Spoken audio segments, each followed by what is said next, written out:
여러분들과 함께 예수님을 감동시킨 사람들에 대한 제목으로 은혜를 나누겠습니다. 보통 사람이 할 수 없는 선한 행동이나 혹은 용감한 행동, 득스러운 행동을 보게 될 때 우리들은 마음속에 깊은 감동을 느끼게 되고 칭찬을 하게 되는 것입니다. 아름다운 경치나 그림 혹은 음악이나 예술작품, 시나 소설 등을 읽을 때도 마음에 큰 감동을 받고 우리 생애를 살찌게 하고 우리의 마음을 변화시켜 주시는 것입니다. 더구나 성경 말씀을 읽을 때 얼마나 우리 마음에 감동이 됩니까? 찬송을 부를 때 우리 가슴 속에 감격이 우러나고 눈물이 날 때가 많습니다. 그리고 우리의 심령을 뒤에 흔들어 놓고 우리를 변화시킵니다. 그런데 오늘 우리는 예수님의 마음을 이처럼 감동시킨 사람들과 사건들에 관해서 알아보고자 합니다. 예수님의 마음을 감동시키고 난 다음에야 어떻게 하나님의 복을 받지 않겠습니까? 오늘 우리들도 예수 그리스도의 마음을 감동시킬 수가 있어요. 우리 주 예수 그리스도의 마음이 감동되면 예수 그리스도는 두 손을 활짝 열고 우리들에게 하늘의 복을 부어주실 수 있고 우리를 변화시키는 것입니다. 예수님은 하나님의 아들이시요 그 자신이 곧 하나님이신 것입니다. 예수님께서 친히 만물을 만드시고 오늘 또 그 권능의 말씀으로 이 우주 만물을 붙잡고 계시는 것입니다. 그와 같은 예수님의 마음을 감동시킨다는 것은 보통 일이 아닙니다. 그런데 성경에는 이 예수님을 감동케 한 사건들이 여러 곳에 있습니다. 첫째로 예수님을 감동시킨 사건은 예수님에 대한 신앙의 고백을 정확하게 했을 때 주님이 크게 감동하시고 복을 내려주신 사건인 것입니다. 주님께서 가이사라 빌립보 지방에 가셨을 때 제자들을 모아놓고 난 다음 유심히 제자들을 바라보시고 이렇게 물으셨습니다. 사람들이 나를 누구라고 하더냐? 그러니까 제자들이 한 말이 사람들이 예수님을 세례 요한이라고 말을 합니다. 세례 요한을 헤롯 왕이 목베어 죽였는데 다시 부활해서 오늘 예수님이 되어서 천하에 다니며 복음을 전가하신다고 그렇게 말을 합니다. 왜냐하면 세례 요한은 가는 곳마다 회개하라 천국이 가까웠다 했는데 주님도 가시는 곳마다 회개하라 천국이 가까웠다 하시니까 주님은 세례 요한의 연속이라고 그렇게 말들을 하고 있습니다. 또 다른 사람 말하기를 아니야 주님께서는 예레미야라고 사람들이 말을 합니다. 왜냐하면 예레미야는 늘 눈물을 흘리면서 이스라엘 백성들을 회개하라고 했는데 주님께서도 많이 눈물을 흘리시기 때문에 예레미야라고 말합니다. 예수님은 감격이 대단히 많으신 분이었습니다. 그러므로 예수님께서는 나사로가 죽었을 때도 우셨고 예루살렘 성을 내다보시고 회개하지 않으심에 예루살렘아 예루살렘아 어찌하여 너희가 회개하지 않냐고 주님께서 통구하고 우셨습니다. 그러므로 주님을 예루살렘을 향해서 우시는 예레미야라고 생각하는 사람이 많습니다. 아니야 혹은 어떤 사람은 주님을 엘리야라고 말합니다. 많은 권능과 기적을 행하심으로 현대판 엘리야가 왔다고 말씀을 하고 있습니다. 또 다른 사람들은 말하기를 그저 선지자 중에 한 사람이라고 말을 하고 있습니다. 예수님께서 이 모든 말씀을 다 듣고 난 다음에 주님께서는 단도직입적으로 제자들의 얼굴을 똑바로 바라보시고 제자들의 눈을 들여다보시면서 질문하셨습니다. 그러면 너희는 나를 누구라고 하느냐? 갑자기 던져진 질문에 다른 모든 제자들이 당황을 하고 있는데 여기에 서슴지 않고 이기양양하고 뚜렷한 음성으로 대답물이 있습니다. 그것이 바로 베드로인 것입니다. 베드로는 말하기를 주는 그리스도시요 살아계신 하나님의 아들이시니다. 아예 속이 시원한 신앙 고백을 했습니다. 예수님이 이 신앙 고백을 듣자 굉장히 감동을 하셨습니다. 바요나 시모나 내가 복이 있다. 이를 내게 알게 하신 것은 너의 혈육이 아니요 하늘에 계신 내 아버지시니라. 여러분 주님께서 이 정확한 예수님에 대한 신앙 고백을 듣고 얼마나 감동했던지 바요나 시모나 내가 복이 있다. 왜냐하면 이것은 배워서 깨달은 것이 아니다. 하나님께서 계시로 내게 알려준 것이다. 하나님 아들 예수께서 그리스도시요 하나님의 아들이라는 이 사실은 아무리 가르쳐도 모릅니다. 아무리 종교의식을 통해서도 알 수가 없습니다. 이는 오직 하나님이 성령으로 우리에게 계시해 주셔야 우리가 깨닫게 되는 것입니다. 그러므로 이 계시를 받은 사람을 주님께서 크게 기뻐하시고 감동하신 것입니다. 그러고 난 다음 주님은 계속해서 말씀합니다. 너희 이름은 베드로지. 베드로란 말은 적은 돌멩이란 말인 것입니다. 너희 이름은 적은 돌멩이지.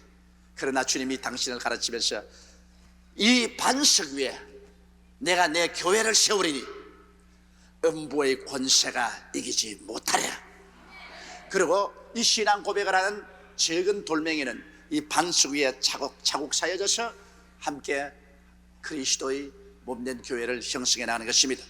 그리고 주님께서 말씀하기를 이와 같은 신앙 고백을 가진 사람에게 내가 천국 열쇠를 너에게 주노니 너희가 땅에서 매면 하늘에서 매일 것이요 땅에서 무엇인지 풀면 하늘에서도 풀리리라.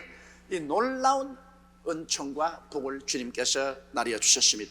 그러므로 예수 그리스도가 그리스도시요 살아계신 하나님의 아들이라는 이 신앙 고백이 얼마나 그리스도를 감격케 하는지 모릅니다. 이와 같은 신앙 고백을 할 수 있는 사람은 거듭난 사람이어야 할 수 있는 것입니다. 오늘 많은 사람이 교회 왔다 갔다 합니다. 그래서 예수 그리스도가 구주인 것을 알지도 못하면서 세례받고 그것을 고백하지도 않으면서 성찬받으면서 교회를 하나의 사회운동의 기점으로 삼고 정치운동의 기점으로 삼고 윤리와 도덕 훈련 장소로 삼고 살아계신 하나님의 아들 예수 그리스도를 구주로 모시지 않고 교회에 왔다 갔다 하는 사람이 얼마나 많은지 모릅니다. 성경에도 그 사실을 주님께서 분명하게 말씀했습니다. 10처녀가 교회에 오는데 다 등을 가졌, 다 종교와 형식과 의식을 가지고 있는데 그 중에 5은 기름이 없고 5사람만 기름이 있다. 주님 오실 때 기름 있는 처녀들이 등불을 밝혀서 나갈 때 그분들은 영접했지만 기름 없어 등불을 밝히지 않고 종교적인 의식과 형식을 가진 사람은 바깥 어두운 데 쫓겨나 이를 갈며 통곡함이 있을 것이라고 말씀을 하신 것입니다. 그러므로 오늘 우리는 진실로 우리 하나님께서 우리 마음속에 예수 그리스도가 우리 구주이시며 하나님의 아들이시라는 이 분명한 사실을 깨달아 알고 이를 신앙 고백해야 되는 것입니다. 이 신앙 고백만이 우리를 살리는 신앙 고백인 것입니다. 요사이 이단 사설이 많이 나와서 예수 그리스도를 무시해버리고 예수 그리스도의 십자가 사건은 실패작이라고 말하고 자기가 최신 재림주라고 말하며 자기가 특별한 하나님의 사자라고 말하는 사람이 여기저기 많이 생기라고 있는 것입니다. 이런 다 사탄의 종자들이요 악의 사자들인 것입니다. 오직 주는 그리스도시요 살아계신 하나님의 아들이시니다. 이 신앙 고백하는 사람만이 하늘로서 태어난 사람들이요 예수 그리스도로 말미암아 구원받은 사람들이요 이 사람들만이 장차 오실 예수 그리스도를 영접할 때 부활하고 함께 승천할 사람들인 것입니다. 주님께서는 이러한 적은 돌들을 합쳐서 그리스도가 모퉁이 돌이 되어 하늘나라를 형성하는 것입니다. 그리고 이와 같은 신앙 고백을 하는 사람들에게 주님은 천국 열쇠를 주어서 이러한 사람들이 기도할 때 하늘 문이 열리는 것입니다. 이러한 사람이 땅에서 매면 하늘에서 매이고 땅에서 풀면 하늘에서 풀리는 하나님의 은총의 역사가 나타나기 시작하는 것입니다. 이러므로 오늘 이 시간 여러분 예수 그리스도의 마음을 감동시키기 원하십니까? 여러분 마음 중심에 깊이 주는 그리스도시요 살아계신 하나님이시니다. 이 고백을 할 때 오늘 주님은 보좌에 앉아서 감동하시는 것입니다. 그 옛날 베드로에게 복을 주시는 주님께서는 오늘 날 때 여러분 말하십니다. 내가 복이 있도다. 내가 복이 있도다. 그 신앙 고백을 함으로 말미암아 너는 천국 영생을 얻은 백성이 되었도다. 주님께서 복 내려 주시는 것입니다.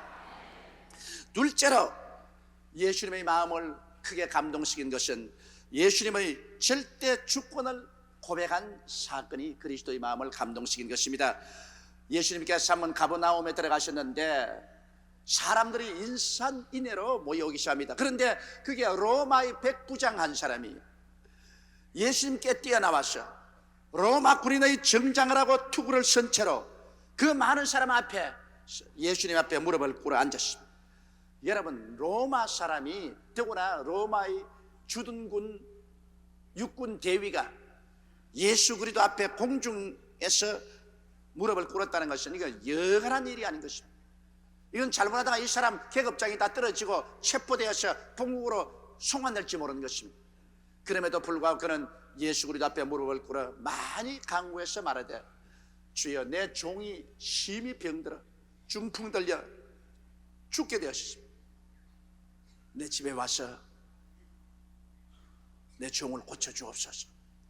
그 많은 간청을 들으시고 주님께서 그래, 내가 가서 고쳐주리라 주님께서 말씀한 것입니다.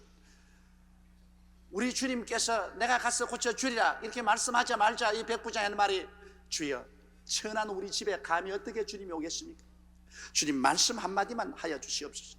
내 밑에도 군사가 있으니 이들을 가라 하면 가고 저들을 오라 오며 내 하인에게 이것을 하라 하면 하나이다. 이 말씀이 굉장히 그리스도에게 감동을 주신 것입니다. 예수님께서는 아주 깊이 감동해서 주위를 살펴보면서 주님 말씀하시기를, 기이하게 가라되 내가 진실로 너에게 이르노니 이스라엘 중 아무에게도 이만한 믿음을 내가 찾아보지 못했다. 그리고 예수님은 이스라엘 백성 선민의 불신앙에 대해서 준엄한 심판을 말씀했습니다. 마태복음 8장 11절 12절에 보면, 또 너희에게 이르노니 동시로부터 많은 사람이 이르러 아브라함과 이삭과 야곱과 함께 천국에 앉으려니와 나라의 본 자손들은 바깥 어두운 데 쫓겨나 거기서 울며 이를 갈미시리라. 그러고 난 다음 주님이 하신 말씀이, 내 믿은 대로 될지어다. 그러자 그 즉시로 그 하인이 나와버리고 말하셨습니다. 그가 말씀 한마디만 하옵소서, 그러면 내 종이 나겠다는 말은, 주님께서는 시간을 초월하고 공간을 초월하셨으며 이 우주의 창조자시요 우주의 대왕으로서 주님께서 움직일 필요가 없다는 것입니다. 하나님이시기 때문에 말씀의 권세 한마디로 우주 만물이 다 움직인다는 것을 그는 신앙 고백했었습니다. 이것은 놀라운 신앙 고백입니다. 그 당시에 로마의 군인들이야, 로마 식민지에 있는 사람들은 로마의 시자가 신이라고 다 고백할 때인 것입니다. 시자가 신이라고 고백하지 않으면 사형을 당했었습니다. 그러한 처지에 있는데 그가 담대히 대중 앞에 나와서 예수님 앞에 무릎을 꿇고, 주님은 하나님이십니다. 주님의 권세는 온 우주를 다 통괄하십니다. 주님 말씀 한마디면 병자가 다 낫습니다. 그 비유로서 나도 조그마한 권세를 가지고 있는데 내가 이 군인 보고 가라면 가고 오라면 오고 내 종들로 이것을 하라면 하는, 일부러 우리 집까지 오실 필요는 없습니다. 말씀 한마디만 하옵소서. 이것이 예수 그리스도의 마음속에 크나큰 감동을 주신 것입니다.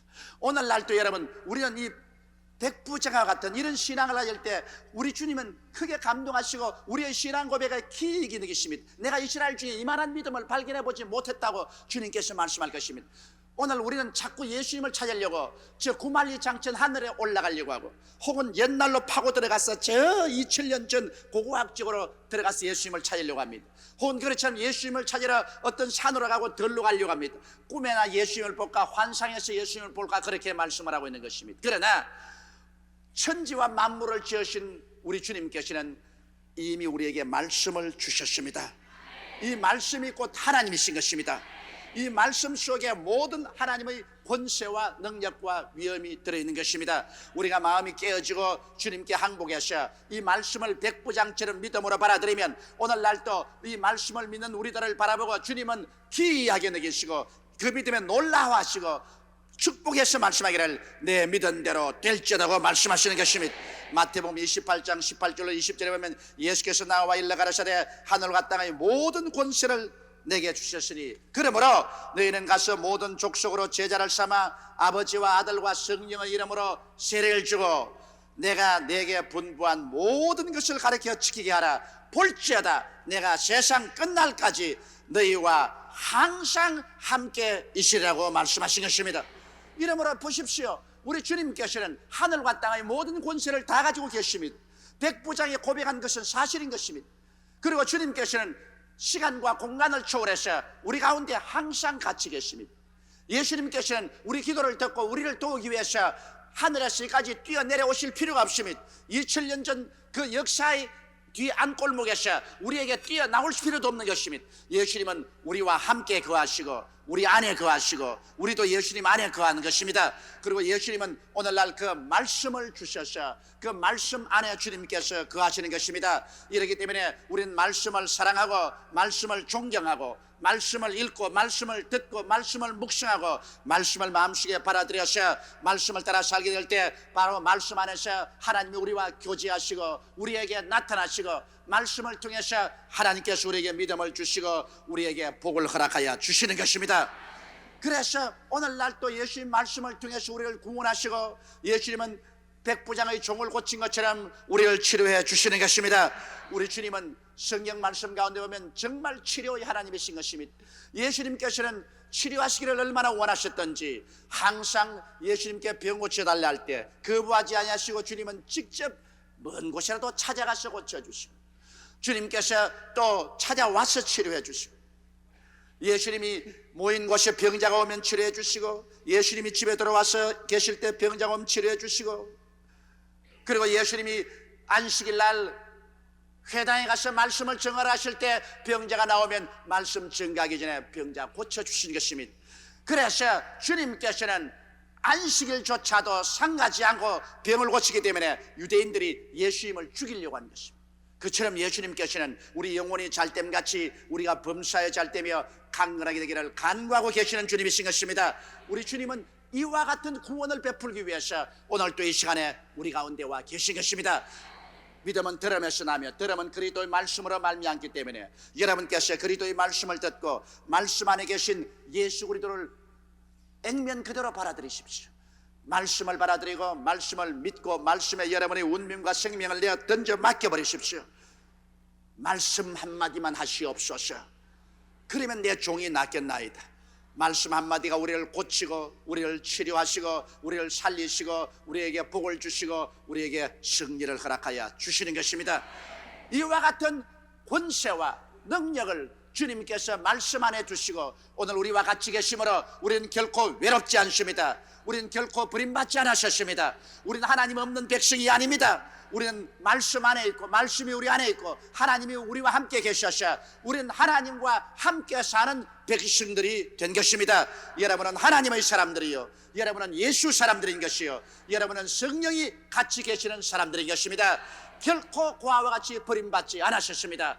이러므로 하나님과 함께 여러분께서 언제나 긍정적이고 적극적이며 창조적이고 생산적이며 승리적인 마음의 자세를 갖고 그와 같은 말을 하게 되시기를 주님의 이름으로 축원합니다. 셋째로 우리 주 예수 그리스도의 마음을 크게 감동시킨 일은 불태진의 믿음을 가진 사람인 것입니다. 예수님께서 이방 땅인 두로와 시돈 지방에 휴가차 출장하셨습니다. 예수님도 너무 바쁘시니까 종종 주님은 휴가를 가셨습니다. 그런데 이 두로와 시돈 지방이라는 것은 이방이었고 예수님 당시는 아직 이방인의 때가 오지 않으셨습니다. 예수님은 아직 율법 하에서 태어나셔서 율법 하에는 유대민족 중심으로 주님께서는 복음을 전가하신 것입니다.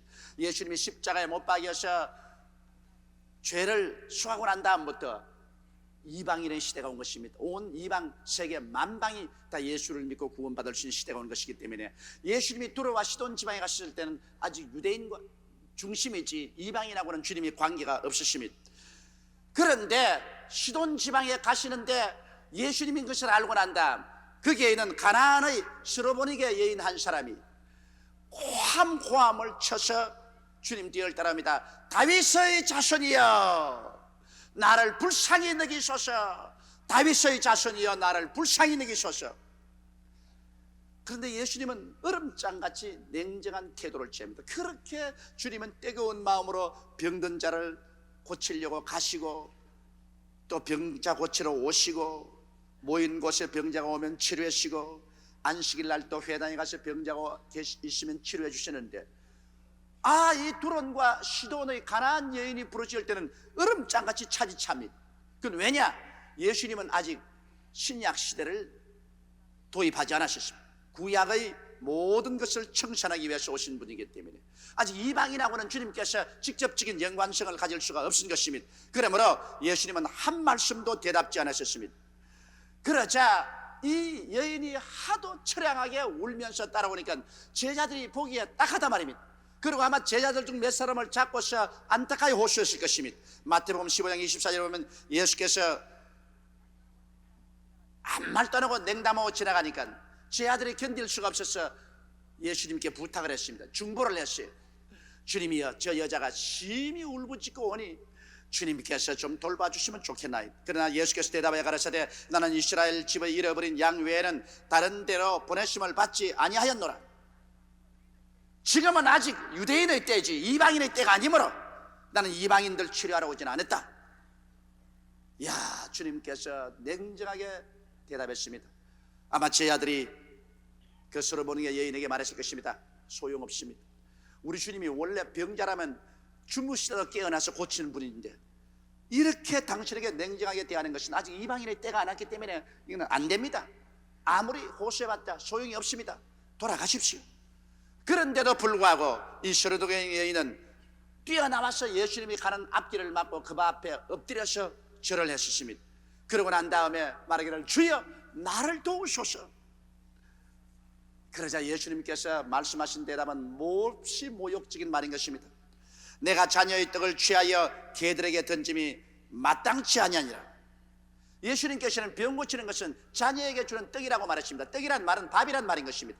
우리가 삼시세때 밥을 먹는 것처럼 주님께서 예수 믿는 자녀들에게는 병을 고쳐주는 것은 바로 식사 대접을 해주는 것과 같다는 것입니다. 어느 부모가 자식에게 밥을 안 주겠습니까? 이와 같이 주님은 병든 자는 밥을 주듯이 치료해 준다는 것입니다. 그러나 자녀에게 주는 그 밥을 취해가지고서 그 아까운 밥을 개에게는 안 준다.